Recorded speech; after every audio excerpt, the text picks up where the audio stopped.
Thank you for the opportunity to speak with you today about how week-long active transportation events can have a positive impact on increasing active mode share.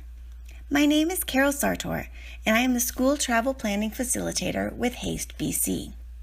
The most important aspect of organizing an active transportation event is getting support from the school administration and the Parent Advisory Council, also known sometimes as a PAC or PTA. Their buy-in is essential to the success and scale of the event. Research is key. Knowing their views on active transportation will ensure you are prepared for this meeting. It is best to start with how this event and active transportation has benefits to the school staff and students. 1, it builds a strong school community and makes the school a place where children want to be. 2, students' health has an impact on attendance and staff time.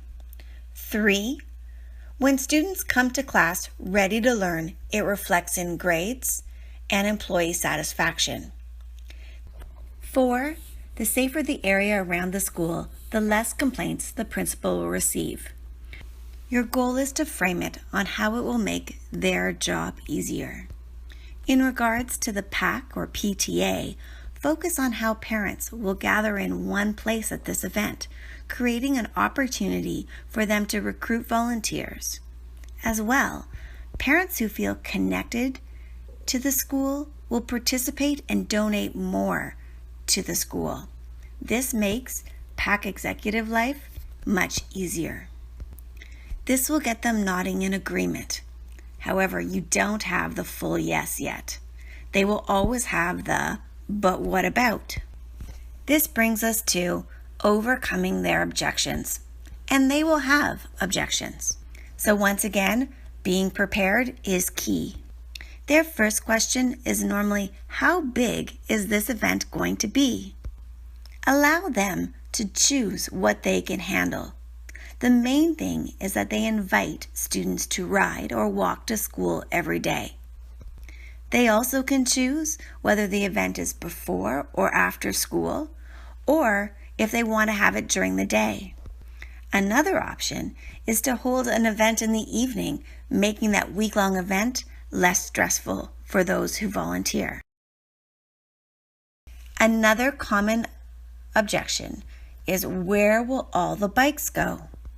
Bike parking seems to be a big issue with administrators. They fear theft and the hassles of unlocking the bikes. Many schools don't have an adequate number of bike racks. However, every school I've been to has a fence. So once again, you can instruct the students to park their bikes along the fence. You can also make it a lot easier to organize the getting the bikes by division or grade. I would strongly advise to let the principal know that your communications will include following advice for parents. 1, to place something identifiable on the bike, like a sticker or some sort of decoration, because there are very few children's models and definitely you will see the same bike. 2, note the serial number located on the bottom of the bike, as well as take a picture of the bike. Some areas have a bike registry like Project 529. Having people put their bikes into that registry ensures that if any bikes are stolen, there is a better chance of getting that bike back. The next issue comes to locking the bikes up. 1, to let parents know to write the lock code in their school agenda should the child forget, or if it's a key lock, to attach it to their backpack. The other common objection is volunteers, and this is truly based on the school's parent engagement. The event can be tailored to be less labor-intensive should the school require. Cost is another objection that we commonly hear. This too is dependent on the school's budget and the PAC's budget. Bike education can be expensive if covering the entire school. However, bike rodeos are run by some local safety councils or police units, and many times are free or can get community grants to pay for them. There are also healthy school, gaming, and municipal grants that are available that can assist with paying for events, food, prizing. You can assist the school in applying, however, it must come from them. Many local businesses and organizations donate supplies, prizing, and services, bike shops, grocery stores, ICBC, to name a few. Another objection may be, what if the child doesn't have a bike or lives too far? I suggest you offer rewards for all forms of active transportation. It is important to be inclusive. So ask the bike education vendors, should you choose that as an event, if they have spare bikes and helmets for those that don't have or don't bring.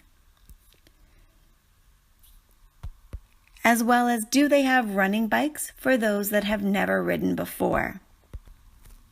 Should the participant choose to walk and live out of catchment, then finding what we call drive to 5 locations. So these are locations where it's safe to drop off a few blocks away from the school and have the students walk in, and they too then can participate in an active way. Once you've overcome their objections, I always like to end with a question and ask, are there any students at their school that have accessibility concerns? And then you can tailor some of the events to ensure that they're able to participate. Next is the events. Now, because you've done good upfront planning with the parent association and the administration, this part becomes a lot easier. Scheduling your events is always then based on the availability of the guest, budget, and time. Including parents and students in the planning of the event makes the event more authentic, as well as may identify local vendors. Some of my favorite and easy ideas is 1, a breakfast.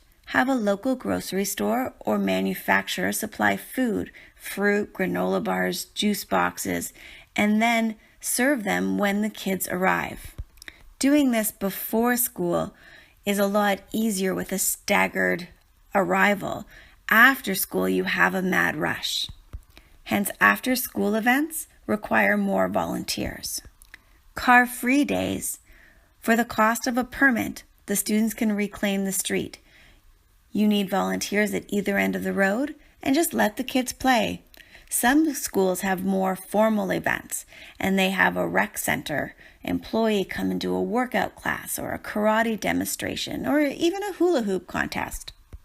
A family walk or ride. This is outside of school time. All you'll need is one parent to lead the ride or the walk.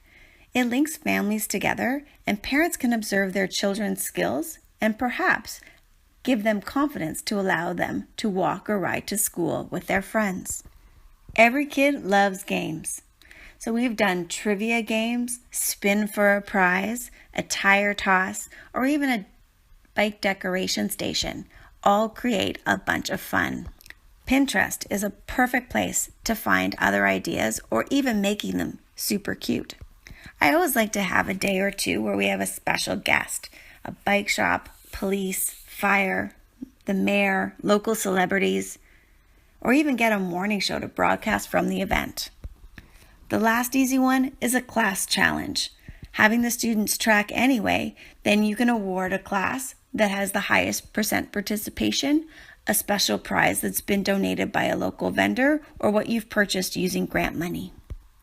Ranging your events from lots of volunteer requirements, lots of work, and less work, having that staggered through the week actually keeps people motivated and doesn't burn everybody out. The key is having fun with it. Getting prizing and swag is always one of those things that people say, how do you get it? Where do you get all this stuff from? A lot of it is donations. I use a letter from the school or from PAC and go to vendors and local businesses and ask them for whatever they can give us. Food, prizing, even just a cash donation. Then we note that they were participants in the event on the school and PAC website. I ask parents at the school if there's anything that their company has, so pens or water bottles, and that those can get put into the prize pack. The municipality or transit companies often have swag. The local health authority is a great place to get some swag as well. Bike shops, you need to get them early, and if they could donate a bike, that's an amazing grand prize event for a draw. I enter every single contest and every single event. A great example of this is participation. I sign my schools up for all of the events. I do what's required. However, the prizing I keep for these type of week-long events, the stickers, the water bottles, the bags that come with it are always great giveaway prizes. I like to get students to draw a picture, and then we make stickers out of them, and we've asked local printing companies to give us a discount. We did this in West Van, and we still have stickers to give away. I also consider food a prize. So if I'm giving out a snack, then that is considered the swag of that day. My last go-to is the local pizza company. If they can actually give us a discount on pizza, then you can draw a pizza party for the class with the highest participation. And that's how I have tons of stuff to give away. Being a school travel planning facilitator, tracking is very important. But you can either do it for your own satisfaction or use it as a competition. The type of tracking is very dependent on your staff involvement. Hands-up surveys are very easy, but require teacher buy-in. Some schools have been able to post trackers on the door of the classroom, and students have tracked independently. One school that I worked with had it listed by name, and you checked it off, and they were able to police themselves to make sure that nobody was cheating. If you want to know just the school total, a reward board in the lobby is very helpful and impactful. I had one school give out leaves, and if they walked or biked to school, the student then was able to pin their leaf on the trunk display in the lobby. Hub in Metro Vancouver provides a school poster and wheel stickers, and the students put their stickers on the poster to be counted. But to be inclusive, I've also included happy face stickers for those that have walked.